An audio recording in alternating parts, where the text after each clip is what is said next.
Welcome, everyone. Today's workshop, The Truth About Liver Cancer, is produced by Blue Fairy, the Adrian Wilson Liver Cancer Association, a nonprofit organization. Blue Fairy's mission to prevent, treat, and cure liver cancer, specifically hepatocellular carcinoma, also known as HCC, through research, education, and advocacy. My name is Andrea Wilson Woods, and I'm the president and founder of Blue Fairy and your host for today's workshop.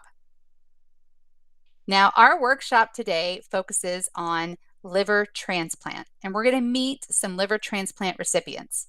We're going to hear three remarkable and quite different stories, but they all have one thing in common.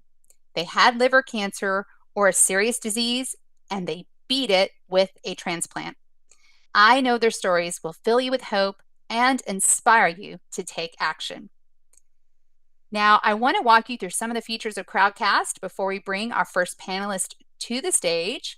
If you look on the far right-hand side of your screen, you will see, first of all, the chat feature.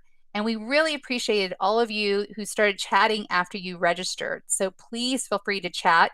Our panelists, when they are not on stage, will be in the chat as well. So please feel free to chat the entire time during the workshop. Right below the chat feature, you will see the question mark button. So if you click that, that is where you can ask a question. And we highly recommend that you don't put it in the chat because we might miss it, but put it in the Q&A. At the top of the hour, we will be answering your questions live in real time.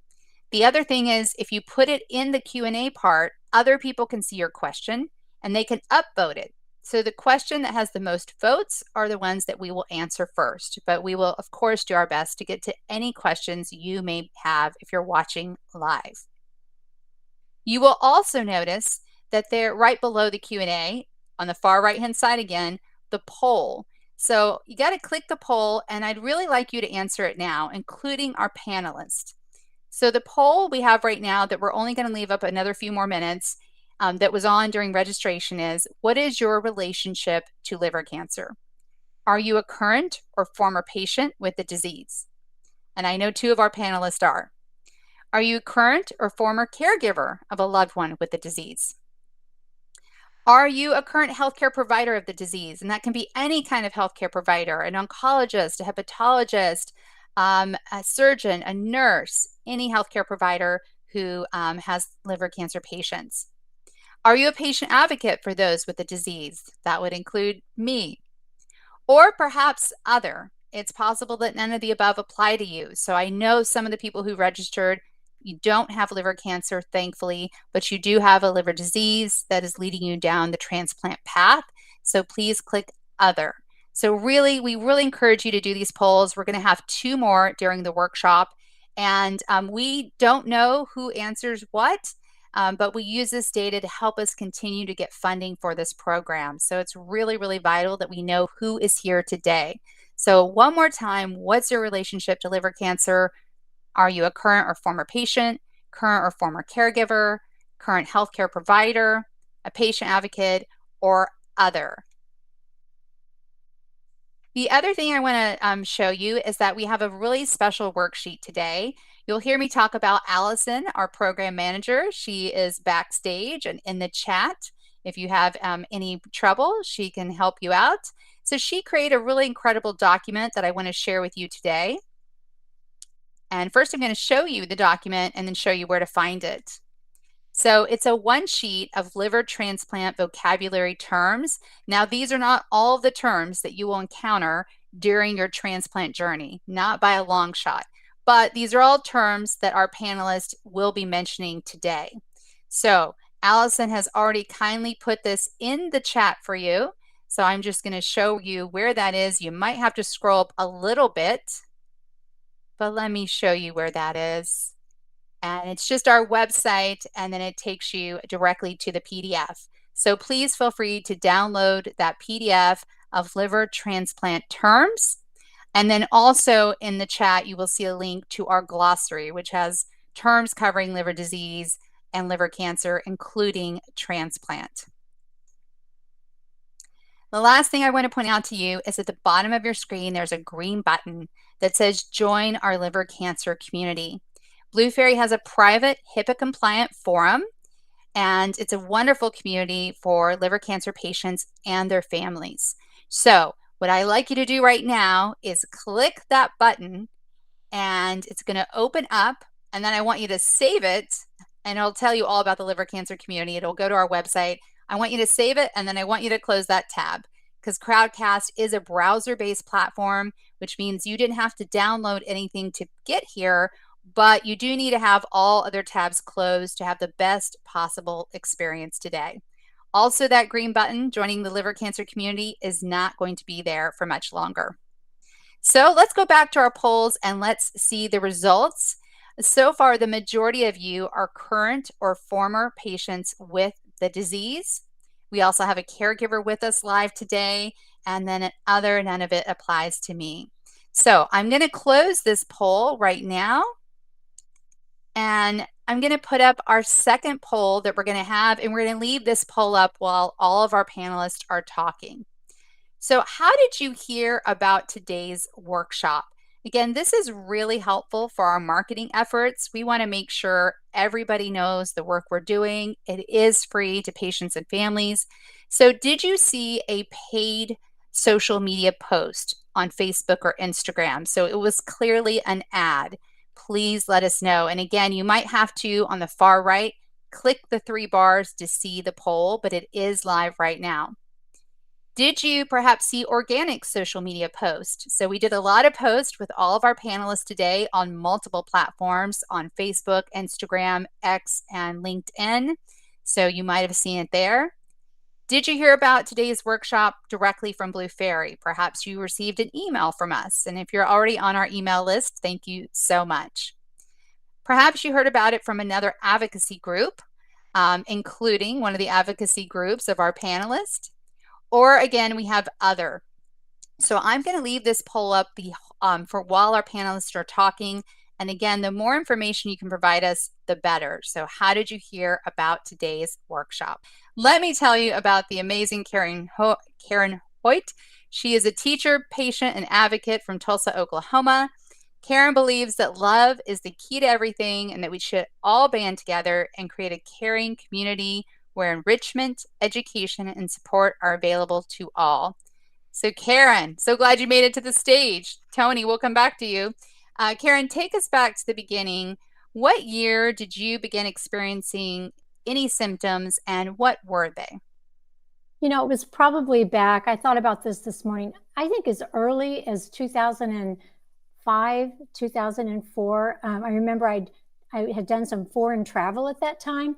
And I just remember bruising really easily. And when you're in a foreign country, you notice things more. And it's like, wow, every little bump's turning purple. But I kept going. So it's probably around 2005. Okay. And what did your doctor think once you got back in the country about your symptoms, and how did he treat them? Well, you know, I didn't really go to the doctor for bruising, but you have your annual checkups. And then I would take my list of stuff. And it's like, I'm bruising really, really easy, you know, and that doesn't seem to be going away. Or, you know, I'm not sleeping very good, but otherwise things are fine. I thought I was healthy. I didn't know I had liver disease. And so these, you know, real innocuous things did not add up to my doctor. And honestly, at one point he said, "Are you keeping a clean house?" And I thought, well, that's felt kind of a strange question. I said, yeah, but honestly, I'd had to hire someone to come in and help me on weekends. I'm like, I'm tired all the time. And you know, that makes me depressed when my house is messy. And so he offered an antidepressant and a sleep aid. And that was my cure to him. I'm just going to call out how sexist that was, because I don't think that doctor, who shall be unnamed, I don't think that doctor would have asked a man the same question. I mean, No. it's just, yeah. So, so he gave you a sleep aid and antidepressant. When did your symptoms get worse, and what were they? Like, sort of, how did things start to change? Well, you know, for the next probably 5 to 7 years, I just kept going. I had new grandchildren, you know, like baby grandkids. So I was pushing really, really hard. And so I really didn't think, I got used to having to push harder. And I thought, boy, your body really does give out when you go through menopause. So I just kept pushing hard. I did not actually have a single indication that I was sick until my belly blew up and I turned yellow. And it was like in Wow. one day. I rode my bicycle probably, I don't know, an hour and a half in triple digit heat in Oklahoma. And then that night, Wow. and the next day I was diagnosed. I had no indication. I looked the picture of health. So when you had the belly and you turned yellow, what did you do? Did you go to the doctor? Did you go to the hospital? What happened? I called my primary care. So now I've left this doctor that had told me about the antidepressants, and I just called my old primary care that had treated my grandmother. So, like the old family doctor back in my hometown. And when I went into her office, I was obviously swollen, and she was out of town.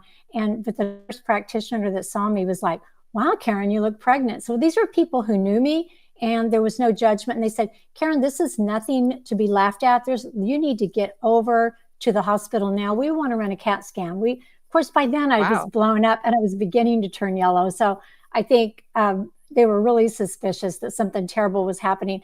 By then, my liver disease was so advanced that I had what's called hepatic encephalopathy, and that's where you've got ammonia on the brain. And I kind of thought they were crazy. I was like, I think you've mixed up my records. So my next symptoms that showed up were literally I blew up and turned yellow. I was I was I was just as sick as you could be. I had end stage liver disease at that point. Now I know that you told me in our pre-call that you were pretty resistant to the diagnosis.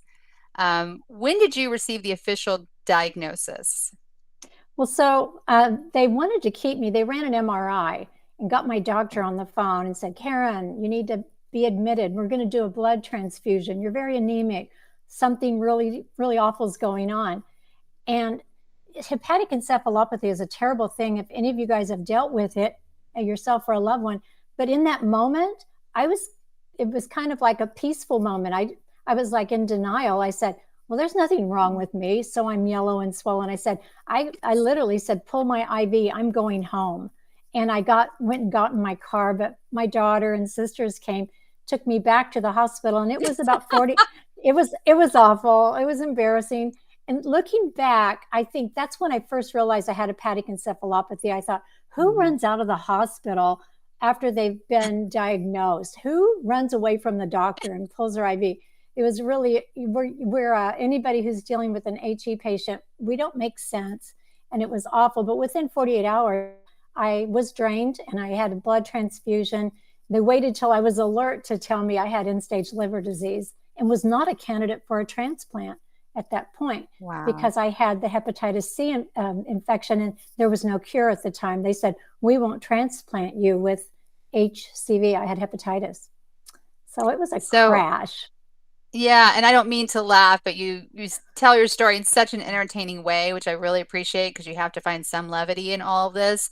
Um, what did the doctor say after you got a biopsy? Because you didn't have just end-stage liver disease. Well, after the biopsy, of course, I bruised all the way down to my knees and all the way up my whole body. My platelets were 5 at that time, or 500, 5,000, depending on what level you're using. But my platelets were so low, they said, "You need to wear a helmet if you're riding a bicycle." Because I kept trying to cycle. I was really pretty loony. But so what was your question? I'm sorry. No, no. So after the biopsy, what was the diagnosis in addition to end-stage liver disease? They said that at that point, I didn't know the terms. I was doing research, but the bridging fibrosis had covered my liver. So they said my entire liver was cirrhotic at that And time. you It had and you also had liver cancer, correct? not yet. At that point, I just was very cirrhotic with end stage liver disease. And even though I'd never drank, that was just, I was kind of a health nut.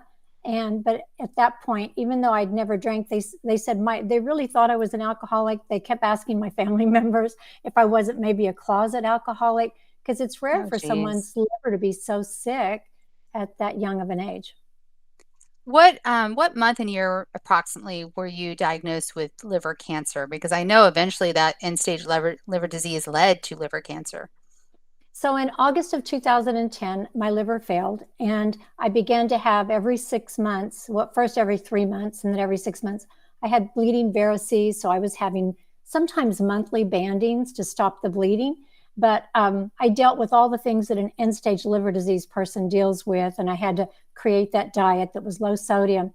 And then they came out with a cure for hepatitis C. Up until then, they were just kind of watching me die. And Okay. I wasn't able to teach. I know you and I are both English teachers. I wasn't in the classroom. I was just slowly kind of fading into the background of even my family's life. But once they had a cure for hepatitis C, I began to get a little better, and my MELD score went down. And then I was still having that every 6 months surveillance is so important, because even though I was feeling better and I was back in the classroom, they said you're still ripe for liver cancer because you do have a very sick liver. So it was in 2000 and let's see, that was 2014. They found the first tumor, and then they said it's malignant, it's hepatocellular carcinoma, and we need to begin treating you and listing you for a liver transplant. And didn't your doctor actually say to you that you wouldn't make it till Christmas? Yes. And it was heartbreaking. I don't know why they used, well, my first doctor told me that I was diagnosed in August. And then oddly enough, I was diagnosed in July with liver cancer. And in August, I started treatment. And both times it was like, well, you won't make it till Christmas, which we laugh about it now. My grandkids adore me. We have a great relationship, but they were like, who's going to buy the big presents? I was Santa Claus to them, and I hopefully still am. But I was Oh, like, quit threatening my family with these awful yeah. holidays. What did you do after you received that liver cancer diagnosis? I know you made some changes in your personal life. What did you end up doing? Well, I've written about this on my website, 25 things to do with the hepatocellular carcinoma. And some of it's just, get on your bicycle and go ride like crazy. I called a bunch of my friends and said, let's all meet. And we met in a big house in Sedona, Arizona. And I said, we had bonfires out in the desert. I just, Oh, no, it was like, my family was kind of like, you're going to leave us? And I'm like, I need to go say goodbye to myself and say hello to potential new future. I need to look at all the aspects of the reality and all the ways that I can try to help my body heal. And I did. I had a really great support system in my cousin and my girlfriends. But I was also still very compliant with my Western medicine. I was super compliant in getting my labs done while I was there. And I worked with a transplant team from that moment on. But I did everything as far as the liver loving diet. I didn't eat out. I was super careful with my diet.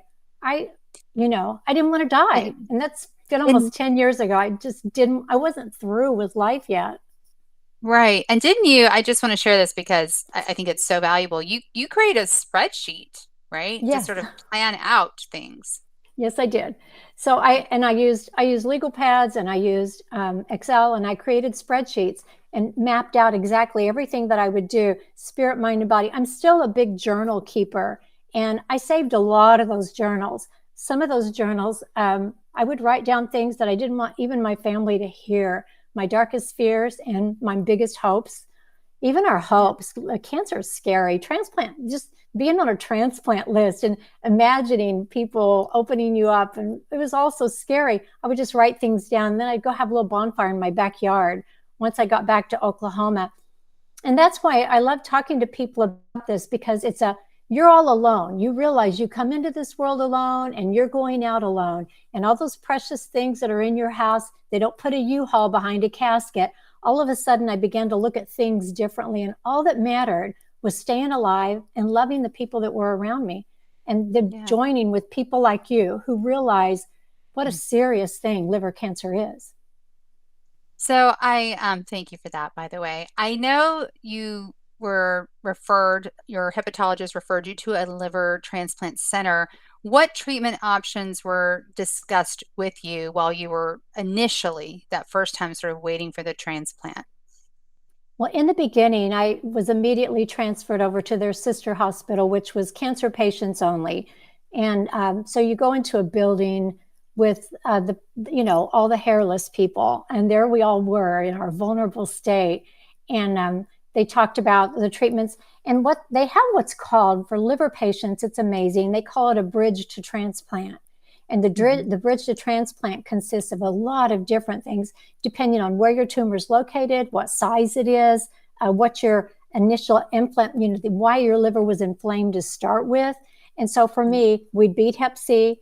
So we knew I didn't have any new inflammation coming, and just don't create any new inflammation. Stay compliant.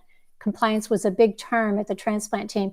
And then they started with the taste beads, which is really, it's an old, very reliable form. They go directly into your femoral artery, and they go up in there, and they have a big thing. It looks like a kind of like a big pinwheel, and it just surrounds the tumor, and then they inject it with a big bath of chemotherapy.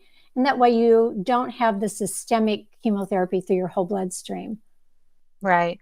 And I just want to tell people some of the terms Karen said, MELD score, the TACE, that is in that worksheet that is in the chat, the link to the worksheet.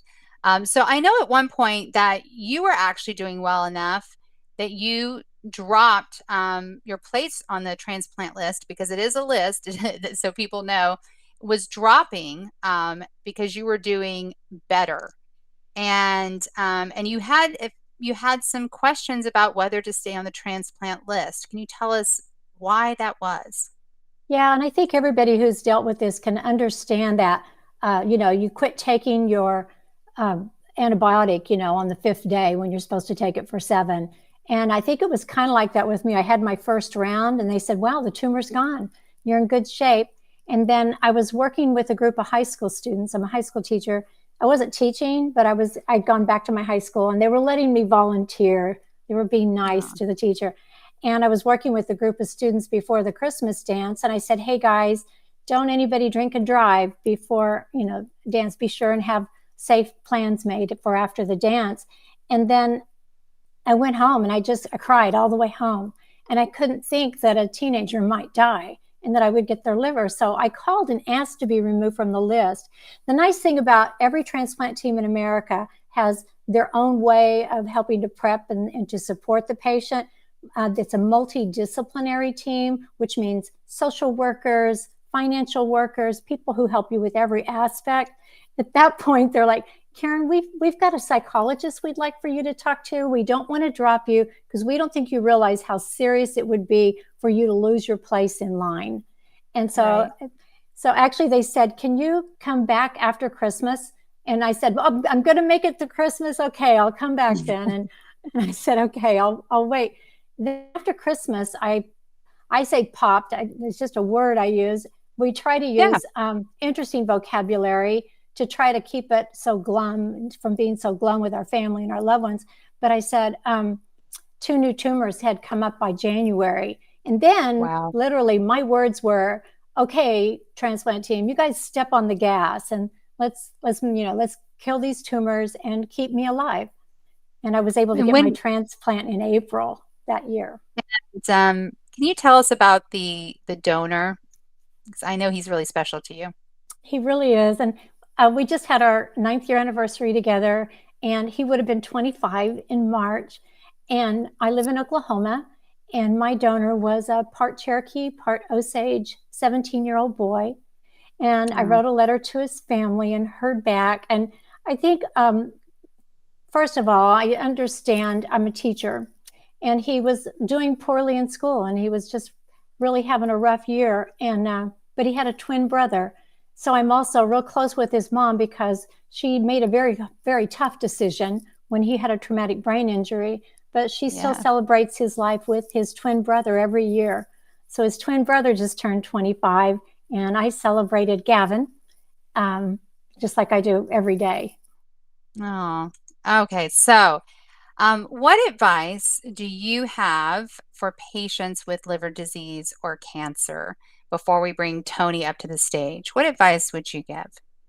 Well, first of all, stay connected. So if you're part of this group, stay connected. The behind the scenes forums and the conversations we have never substitute for your medical advice, but they're everything in the world to keep you going mentally, psychologically. You can go in and just be yourself with all your questions.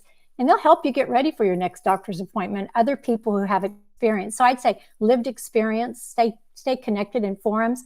But then number two, be compliant with your team and don't be afraid to brag to your doctor. Hey, I'm part of a support system. Look, I've read this book and I'm doing this diet. Let your doctor know I'm working with you to help you as we plan for my liver transplant. So I say connected with people and connected with your transplant team. Oh, right. Karen, thank you so much. Stick Thank around for the you. Q&A at the top of the hour. I'm going to remove you from the stage, but Karen will be in the chat. And I know she's already said hello to some people, so I'm going to remove you from the stage. Steve Baum received the second gift of life with a liver and kidney transplant in 2009. Since then, he has been active in recruiting new donors, serving on health-related boards, and even won medals in the transplant games and Senior Olympics.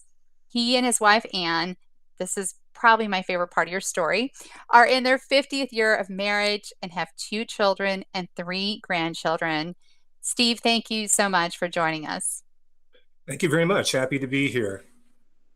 So you're very interesting because the reason for your liver transplant isn't liver disease or cancer.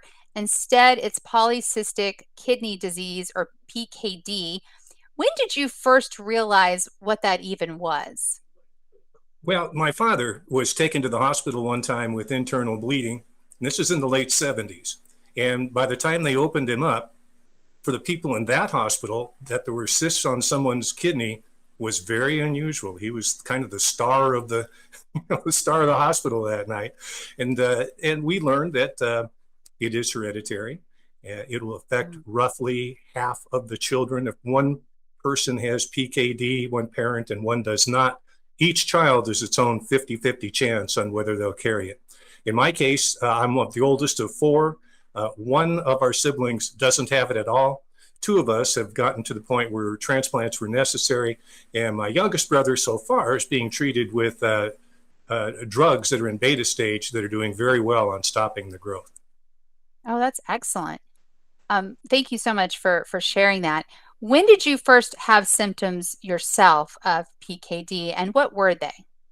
I passed a little blood in my urine in 1986. I was 31 years old, and that's kind of common, not so much the passing of the blood, but really the disease is most recognizable, most identifiable at that point in time. So went into a urologist. He went ahead and did ultrasound, and he said, well, it's time to turn you over to a nephrologist because there isn't anything that I can do for you at this point.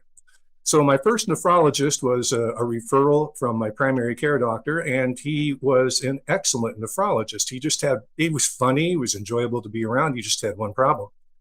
He wasn't What's that? listening to me. He wasn't Oh, listening to me.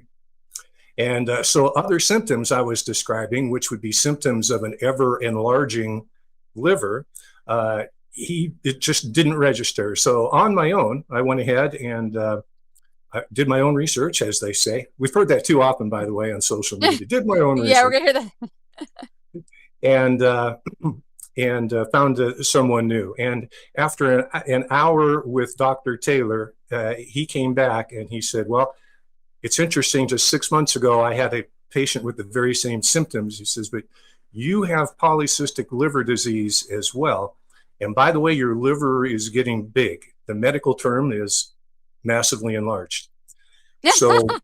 so yes. Now, tell us how big it was because I've seen photos that we're not going to share right now, but No, tell us how big. and I have photos. Stevebaum.org is my website, and there's a drop down that has a date on it, 11/11/09. So by the time that the liver and the kidney were removed, the liver with the cysts weighed 30 pounds. And the kidney with the cyst, now this is not unusual for polycystic kidney disease, but the kidney itself weighed 9 pounds. So I like to joke, it was November, and I try to keep things light. And I said, I'm the only man in America that ever lost 39 pounds over Thanksgiving. Well, I wanted to go back to the photo that you shared with us. So there was a photo of you side by side with your then pregnant daughter, correct? Yes, I looked like a And small letter B with feet. Yeah, I looked about 12 months pregnant while she was 9 you months did. pregnant. Yeah, Mm-hmm. you did. It was crazy. So let's go back to Dr. Taylor. And I love what you said that he listened to you. I mean, and that's what you want, I think, in any doctor. You want a doctor who's going to listen. So after he listened to you, told you about this female patient, what were some of the tests that he ran? What did he do next? Well, he because of the previous patient, he made a referral to UAB hospital, where there were two surgeons at that time who had experience in replacing massively enlarged livers. You know, part of the challenge is that by the time they get everything out, that's a pretty big cavity, and Yeah. there Oh, was yeah. a lot of filling that had to be. And I leaked fluid into a couple of balloons on each side of my scar for a few days trying to get all of that out of there. But then I Wow. went through the first series of tests. I believe that there were 10 different stops and stages where different specialists will look at different things and how it would affect a possible transplant. Time with the social worker is critical. And let me go back to what's really critical. You know, you mentioned that Ann and I are in our 50th year of marriage. We were married when we were 19. Fortunately, she was able to free up her time and she accompanied me everywhere. She was the note taker. She would think of questions that I didn't think of. She would sometimes provide answers that I was hesitating on. So it goes both ways. When you bring your spouse in there, you're going to get taken care of, and you're not going to get away with anything. So So I want to go back to, we're going to dig deeper, perhaps in the surgery. And I think that's so important what you shared about having someone with you. But I want to go back to prior to the surgery, so prior to the transplant.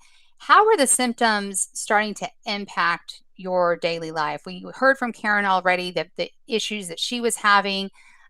What about you? Because I know that you were, pretty athletic when you were younger.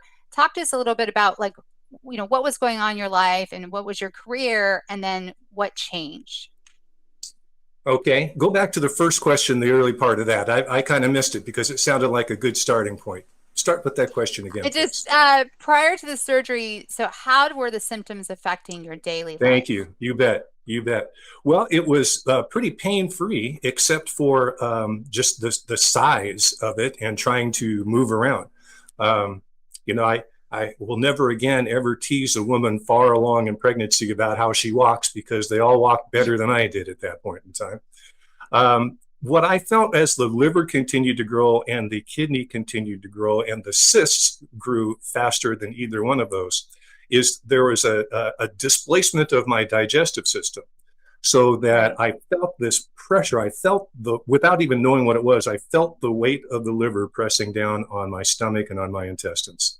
I couldn't quite face, I So were couldn't, you having trouble eating? oh yeah, listen, I had trouble at both ends. It was very unpleasant. In fact, I learned later from Dr. Taylor that the reason I was moved along maybe a little bit faster than I might have been otherwise was I was starving to death.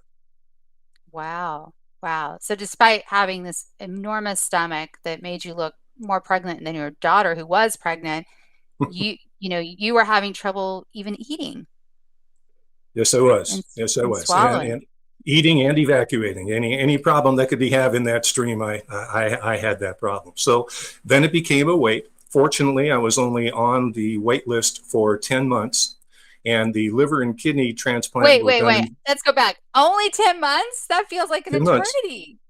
Well, the unusual blood type, B positive, and the liver Okay. got me a kidney much faster than if I were waiting for a kidney on its own from a deceased donor. They were working That's against each right. other, and by the two organs kind of working against each other, my MELD score went up by 2 points just about with every appointment. Wow. When did you receive your transplant? You mentioned that it was at UAB, which is Yeah, University of Alabama, UAB Hospital Birmingham. in Birmingham, the Uh, the site of the transplant games this year. that's right. That's right. And when did you receive it? Because I know it was on a very specific day. 11/11/09, and I got the phone call at 11 minutes before 11 on the day before the 11th. So people ask me what my lucky number is, and it's on my basketball jersey and everything else. It's 11. Is it really? Oh gosh. Okay, I didn't know that part. I love it. So you received a kidney and a liver transplant on Veterans Day. Hmm. That's amazing. So let's talk about, we didn't get into this with Karen a little bit, but let's talk about what was the recovery process like for you? Well, my recovery still in hospital started out well. I was kind of motoring around on the walker, going a little bit further than they thought that I could go. But you're a guy, you're showing off. All the nurses are there. I mean, I'll be honest. Uh, and but then things started to go backwards, and I started having less energy to get up out of bed. And whereas I had been able to go to the restroom on my own, I couldn't do that anymore. And my brother and sister came up from Florida to visit one Saturday afternoon. This would have been the second Saturday that I was in the hospital. And during the course of the football game, I began violently uh, projectile vomiting blood. And Oh God. what had happened was that there was internal bleeding going on. That had caused the weakness overall when you're internally bleeding.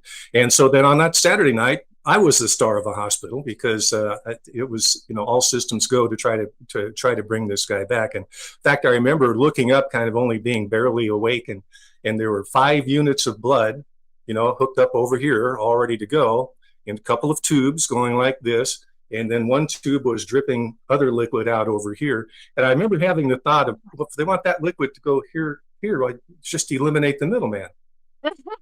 Except that I was the middleman, and I needed that blood very badly. So I had two holes in my stomach that they went in and they fixed, and then we started recovery all over again.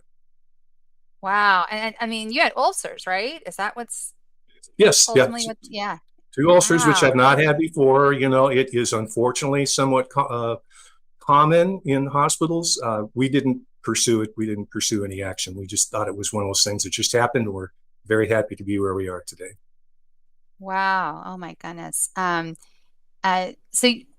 it seems like you thought you were doing really well, walking more than you probably should have, kind of showing off. And then you just kind of took this sort of nosedive.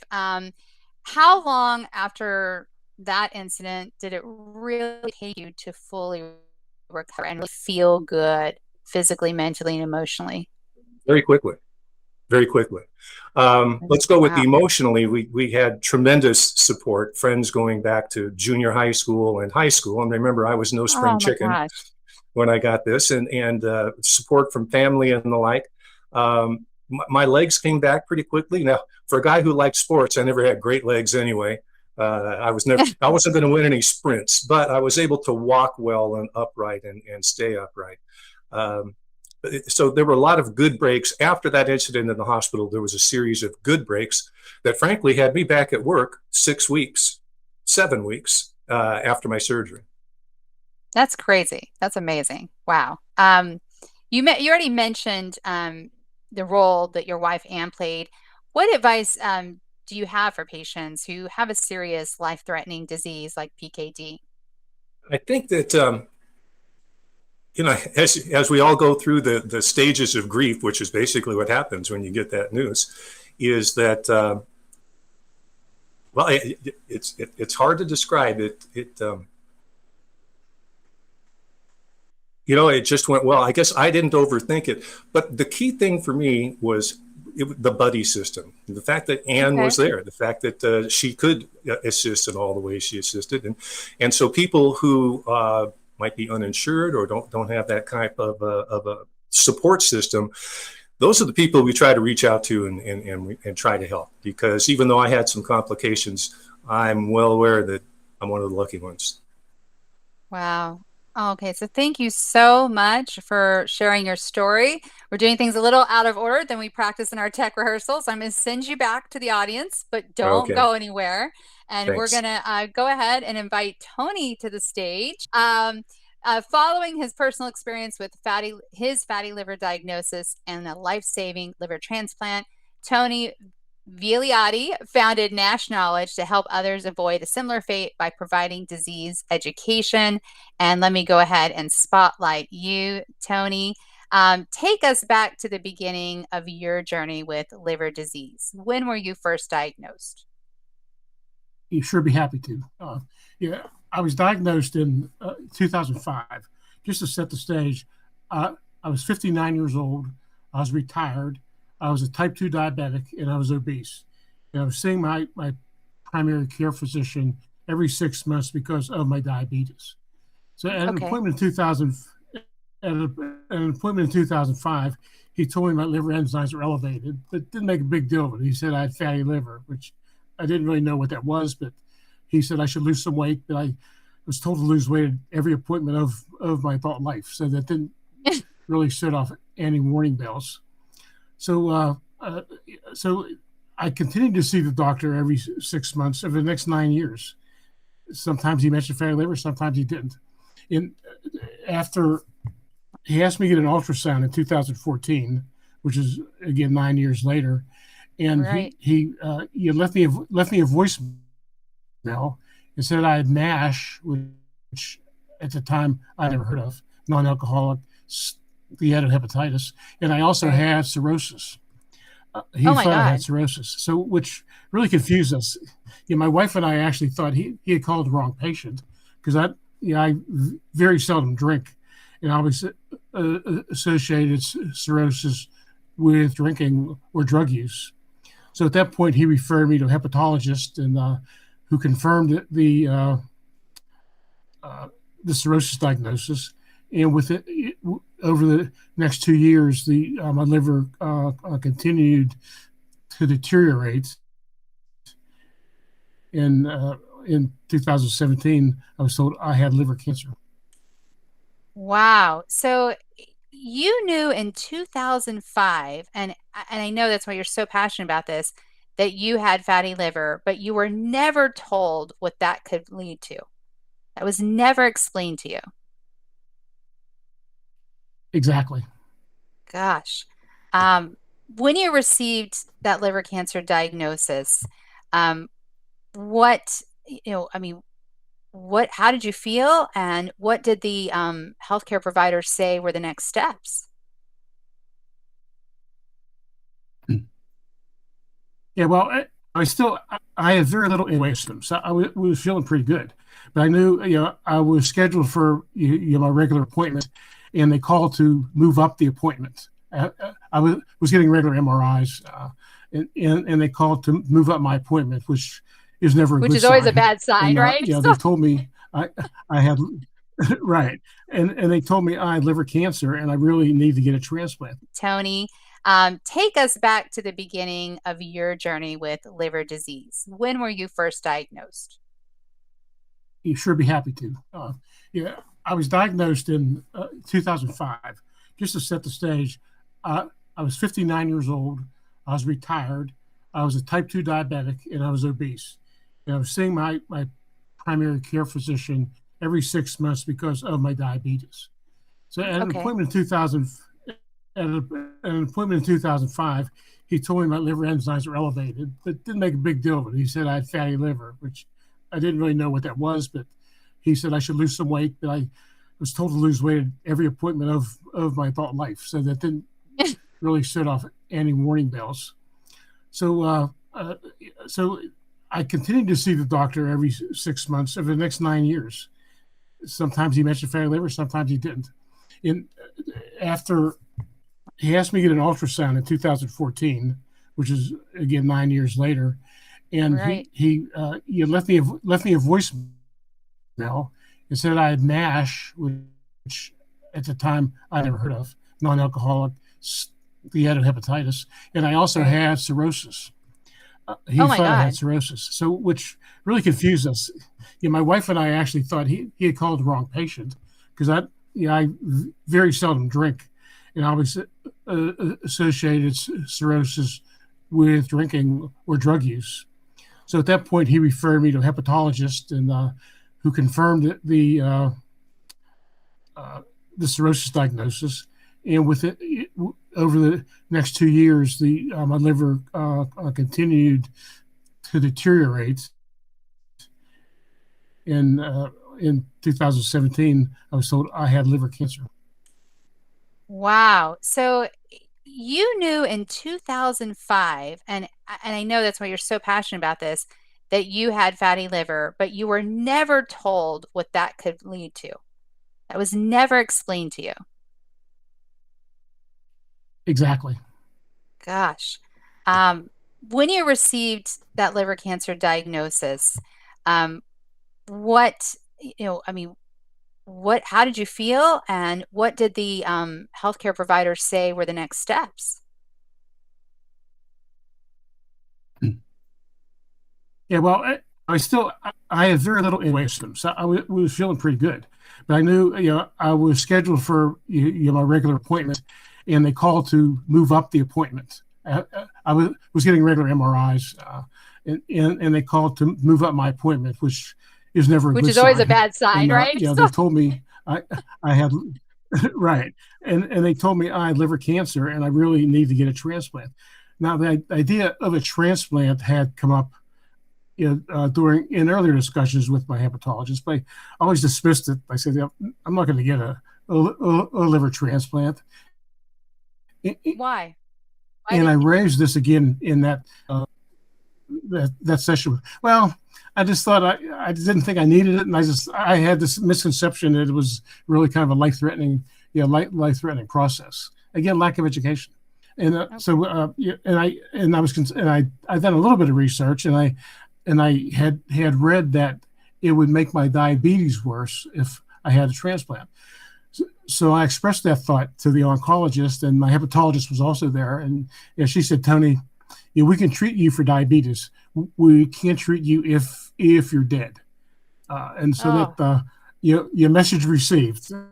yeah. so Wow. so at that point, I knew that that hopefully a transplant was in my future, or else it was going to be the end for me.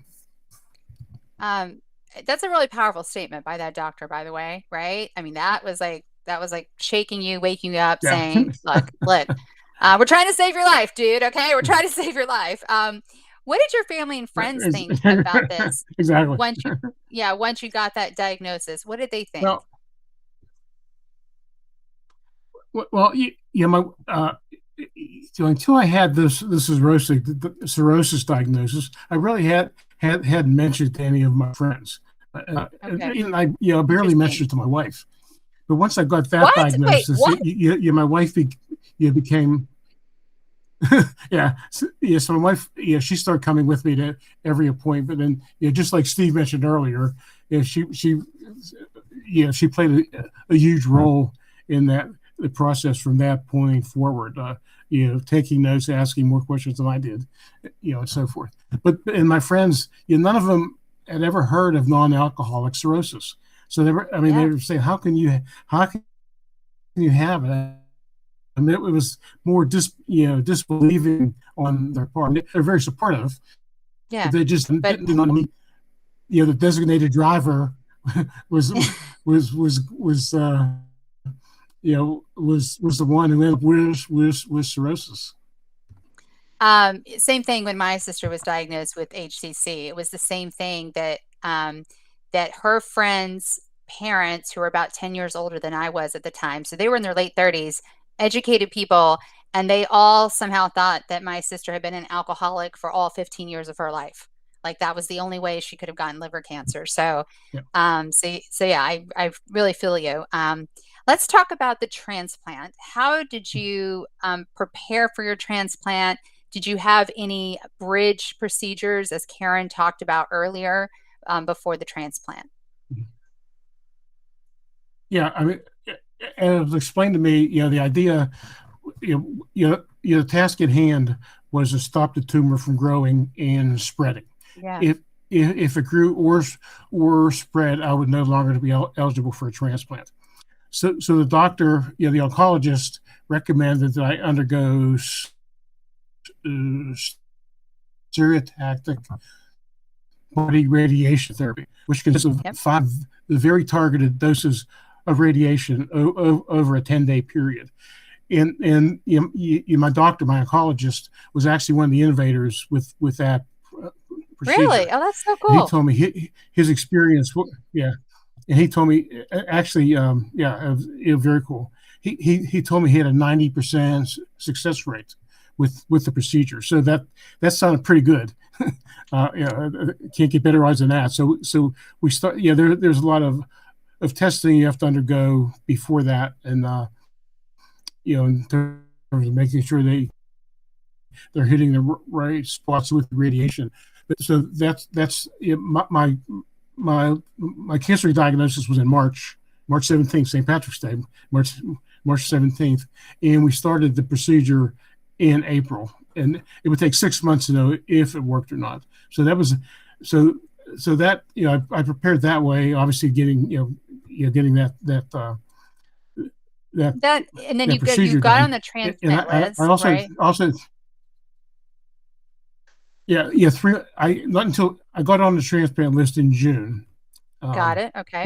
you had to go through a lot of testing. They took more blood out of me than I knew I had to make sure that I was eligible. So I did get on the list in June, and at that point my health was still pretty good. I was feeling pretty good, a little bit of fatigue, but nothing beyond that. But over the summer is when I really started encountering symptoms. I Like what? I started had loss of appetite, nosebleeds. My stomach, I started retaining fluid, first in my abdomen, but then also in my lungs. So they had Oh to drain God. fluids from both my abdomen and my lungs. And then the worst part of it was in the fall. I had about with hepatic encephalopathy, and it was pretty bad. My wife came home. I was feeling fine. Yeah, the night before, my wife was out in the morning. She came home. I didn't know who she was. I didn't know where I was. And there's a 12-year gap. I don't. To this day, I don't remember anything that happened. During a 12-hour period. So at first, my wife Wow. thought it was dehydration. So she tried to feed me water, and as she describes it to me, I was acting like a 3-year-old, knocking the water away from me, and so she called 911, and they came, and they got me into the ambulance and so forth. So and when it happened, my liver had deteriorated to the point where it was not removing ammonia Right. from my bloodstream, and it had gone to my brain. So So I just want to mention to I people, Karen said that too, hepatic encephalopathy, HE, that is on that vocabulary sheet that we shared. And not everybody gets it, but if you do, I mean, like you said, that is ammonia building up in your brain, and it's very serious. Um, when yeah, did you receive your transplant? I received the transplant in March of 2018. I was 71 years old, and ironically, I got the call 1 year to the day from when I was diagnosed with liver cancer. So Wow, March 17th, I got that phone call. The next I didn't have the transplant until the next day, but it was that's amazing. they when they called, they told me it was a high risk liver, that I'd reached a point where I didn't care. I mean, I was going to take any liver, any liver they offered me, and so we went off to the hospital, and the next morning it was done. What did they mean by high risk liver? Just so people understand, because this happens a lot. Well, my donor had lived with a intravenous drug user, and he wasn't a drug user himself, but just the exposure to the even though he said it wasn't a drug user, I guess there's always a suspicion if you're living with one, you're using too. So it was regarded as a Mm, high risk liver. And actually, another hospital system had turned down the liver for that reason. But wow. yeah, Um, but I jumped on it, and and the doctor yeah. described it post operation. He described it as a good Ford. He said it wasn't a Cadillac, but it was a good Ford or Chevy. Okay, some of these doctor quotes, I swear. We need to make memes from them. Um, did you know anything? Karen shared that she knew about her donor and his family. Did you know anything about the donor? No, it was a deceased donor, and we did a couple months after the transplant. We did write to his family, expressing our thanks and and so forth. And we didn't hear back right away, but actually, pretty close to the first anniversary of the transplant, we received a letter from the fellow's daughter, and she, Oh, a very nice letter. She apologized for not writing sooner, but she said they were still recovering from the death of her father, of and course. Yeah, of it was a course. very traumatic event for them. But her dad was Yeah. her her her dad was someone who'd like to help people out when he was alive, and he would be glad to know that upon his passing he was able to help somebody out. So we've not stayed in touch with them. They didn't seem to be interested in doing that. So I really we've unlike Karen's situation, we've had no contact with them since. Okay. Um, what was the recovery process like for you? So how long were you in the The hospital? recovery went pretty. Uh, yeah, I was in the hospital for 8 days. Okay. So I went home and I was pretty weak. I was surprised. I mean, when I went in for the transplant, I drove to the hospital. I walked in the door carrying my bag, so it was it was relatively strong. I was surprised how weak I was after, but within a couple months, the strength came back. I was able to walk, some distance. I started driving, and so it was pretty smooth. I've not been back to the hospital since. Wow. But the recovery actually, recovery process, continues. Even though Right. 6 years post, I'm still taking the anti-rejection medications, which have an impact on your body. So it's an ongoing recovery process. I'm glad you mentioned that because you were concerned that having a transplant would impact your diabetes. Has that happened? Yeah. Oh yeah, in spades. Uh, I since before the transplant, I was I was on medication for diabetes, and actually towards the end, I was actually off the medication, just controlling it through diet and exercise. But since the transplant, I take insulin shots, a couple times a day, and also take Ozempic, to help with the diabetes as well. So that it did affect my diabetes big time. Wow. Okay. So I think that's good for people to know. And I think it's also good for people to know that if you have diabetes, that does put you at risk for liver disease. And I think that's a lot of people don't understand or doctors don't educate patients about if you have diabetes, if you are obese, that it just puts you in a higher risk category across the board. I want to finish, Tony, with you before we bring all of our panelists back to the stage. Fingers crossed it works. Tony, you're not leaving the stage. Why did you start Nash Knowledge?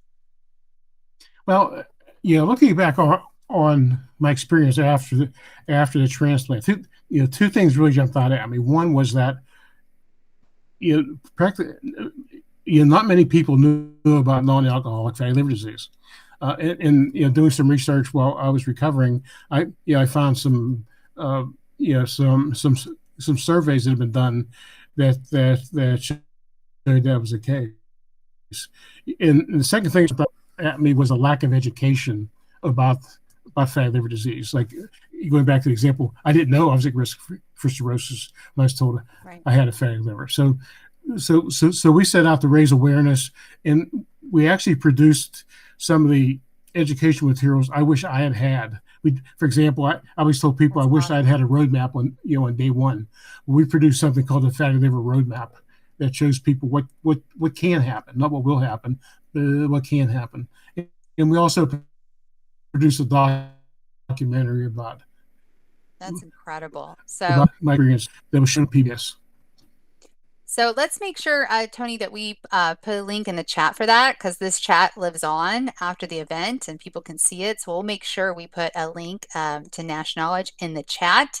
Right now, what we want to do is we're going to bring, like I said, fingers crossed, live, anything can happen. Sometimes it does, but we're going to bring all of our panelists back to the stage. And so I'm going to, let me do this. There we go. There's Steve. And we're waiting for Karen.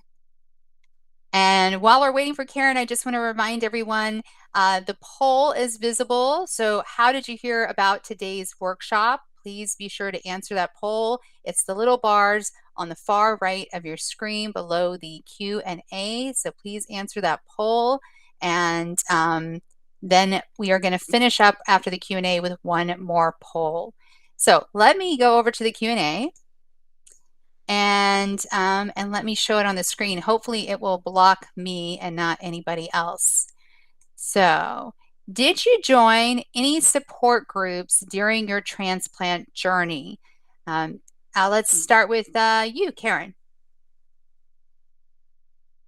Oh, let me make sure you're unmuted. So throughout the whole thing, I stayed connected through several Facebook support groups. And I went through and shared this link for today's meeting in this. So liver cancer has quite a few Facebook private support groups that are very well moderated. And yeah, I stayed connected with my Facebook friends. I also have a website for liver disease, and I stay connected with everyone through there. But I think, as I said before, that's super valuable to have behind the scene friends. It helps you keep your sanity. There's no holds barred. You're never judged for what you're feeling or what you're thinking about. You've always got a friend. And Steve, what about you? Did you join any groups during your transplant journey?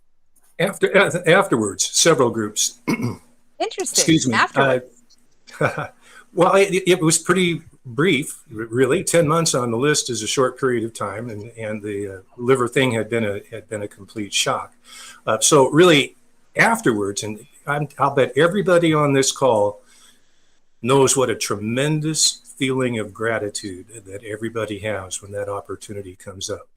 And so I set some goals in terms of involvement, got involved with the PKD Foundation, the foundation that works with people with my primary disease, volunteered for the American Liver Foundation. In fact, I was on their board recently, national board recently for 2 years. And just going out and giving speeches and signing people up to be donors.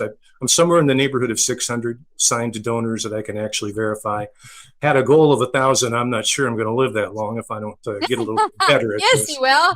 Yes, you will.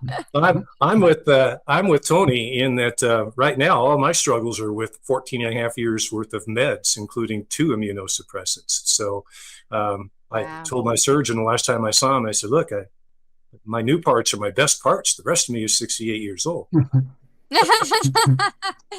Tony, what about you? You started Nash Knowledge because you saw such a gap, but while you were waiting for your transplant, did you join any support groups? No, I didn't. We're not aware of any, and we did not join any. Now, since one of the things we did once we founded the nonprofit is that my wife, who felt very alone through the whole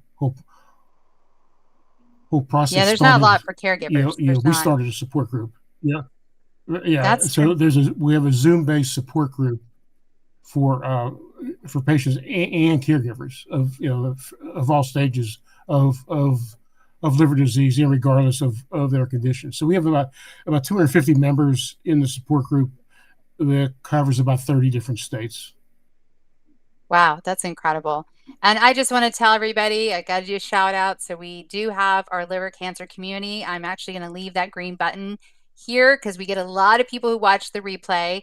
And so if you click that green button, you can join our liver cancer community. It actually takes you to a page on our website to tell you more about it. So you know, and it is different than a Facebook group in that it is completely HIPAA compliant. Your health information is not shared at all.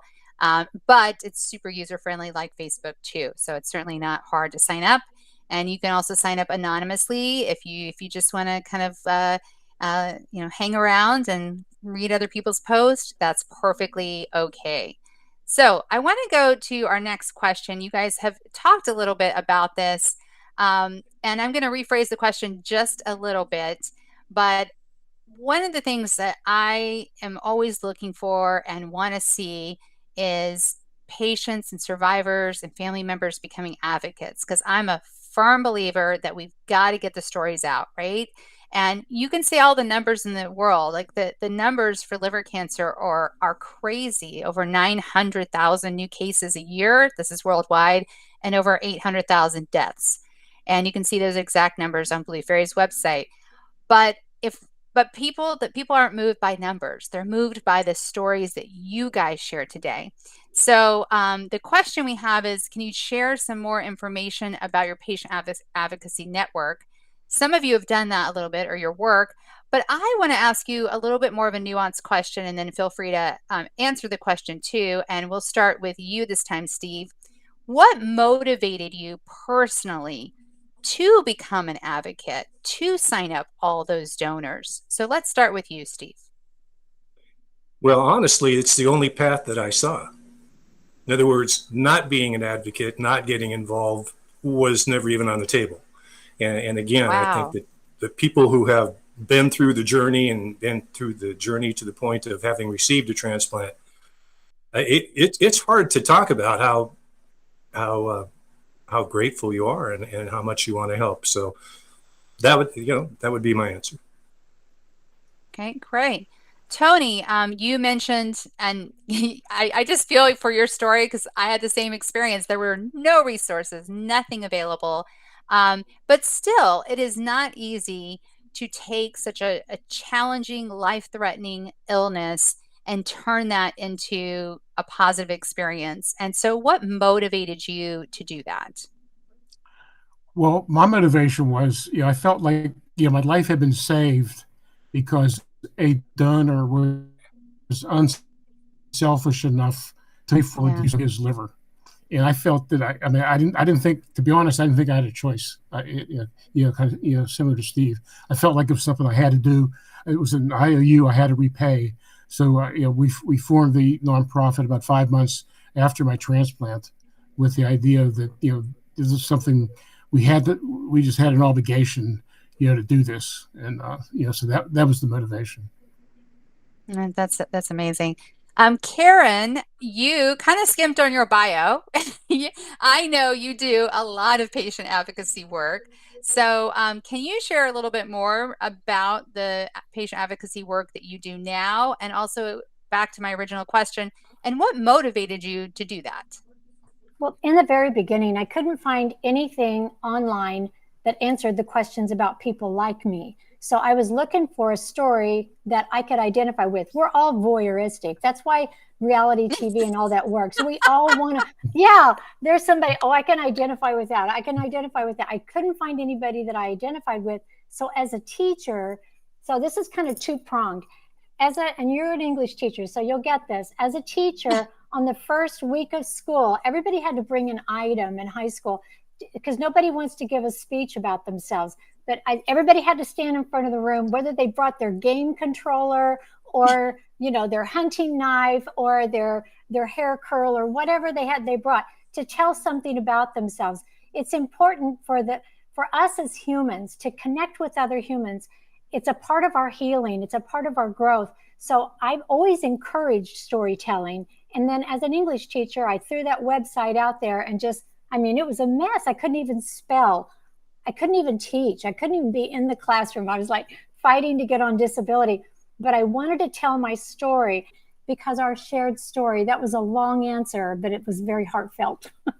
It was. Well, I want to thank all three of you. Thank you so much, Tony. Thank you, Steve. Thank you, Karen, for showing up today and sharing your story. And I apologize if you were watching this live for the technical glitches. It happens. And this was live streamed on YouTube, but we will actually replace that video with an edited video taking out the tech difficulties we had.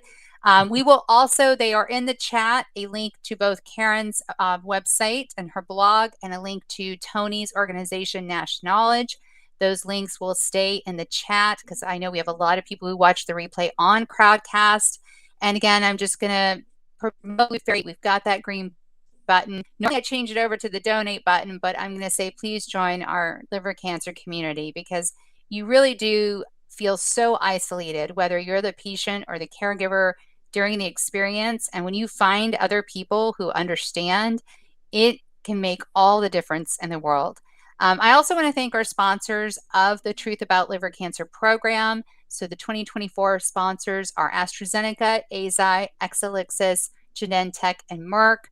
Thank you so much. We wouldn't be able to produce these workshops bi-monthly if we did not have your support. So again, thank you so much to our panelists. Can we give them a round of applause? And we will also put in the show notes of the YouTube description links. So if you want to reach out to Karen, to Steve, to Tony individually, we will make sure that there is a way to do so. So thank you, everybody. We are done for today. I'm just going to double check the chat and make sure. All right. And we are done. So we're going to end this broadcast. Please stay tuned. Please follow us on Crowdcast for more workshops produced by Blue Fairy. Thank you so much. Thank you. Thank you. Thank you, Andrea.